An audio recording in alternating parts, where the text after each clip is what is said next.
have another story for you today, friends. And today we're going to read Bear's Shadow by Frank Ash. So Frank Ash is the author and the illustrator. So I hope you remember the author. He does what? If you said he writes the book, you are so correct. And he also illustrated it, which means he does what? He wrote it and he drew the pictures. Good job. Bear's Shadow. Let's see what he does with his shadow. One day, Bear went down to the pond with his fishing pole and a big can of worms. While he was putting a worm on his hook, he looked down and saw a big fish. I'm going to catch that fish, thought Bear to himself. But when Bear stood up to throw his line in the water, his shadow scared the big fish away. Go away, Shadow, cried Bear. But Bear's shadow would not go away. Okay, said Bear, if you won't go on your own, then I'll just have to get rid of you. And he put down his fishing pole and began to run.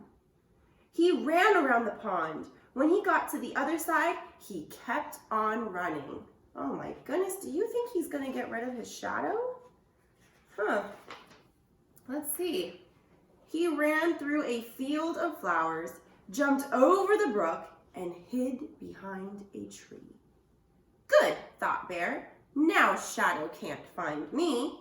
There he is, hiding behind the tree trunk. But Bear was wrong.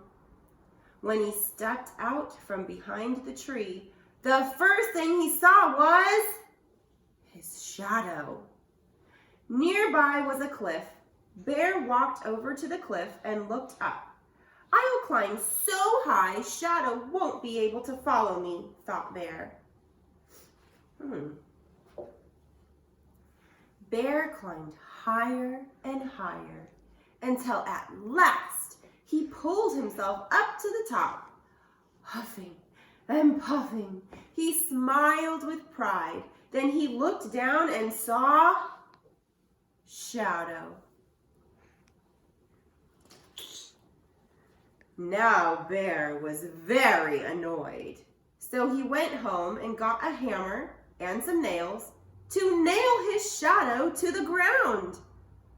Oh my goodness!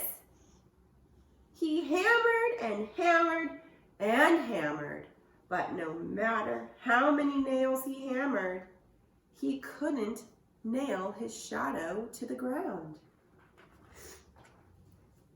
If I can't nail him down, thought Bear, maybe I can bury him. So he got his shovel and dug a hole. When the hole was deep and wide, he let his shadow fall in the hole. Then Bear filled in the hole with dirt. When he was finished, it was almost noon.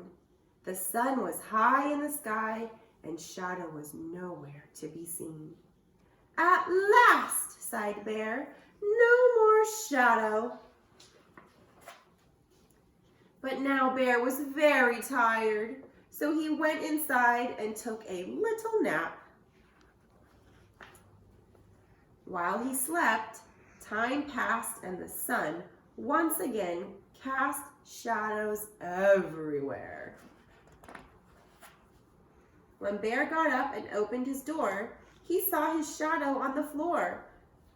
Not you again, exclaimed Bear, and he slammed the door, hoping to lock Shadow inside. But Shadow was too quick. Sighed Bear. How about this? If you let me catch a fish, I'll let you catch one too. Nod your head like this if it's a deal. When Bear nodded his head, what do you think happened? His shadow nodded too. Oh, so Bear went back to the pond and once again threw his line in the water. By this time, The sun was in a different part of the sky, which made it easy for Shadow to keep his part of the deal. And when Bear caught that big fish, Shadow caught one too. I like that story. I hope you guys liked it too. I'll be back with another story for you guys soon. Take care. Bye-bye.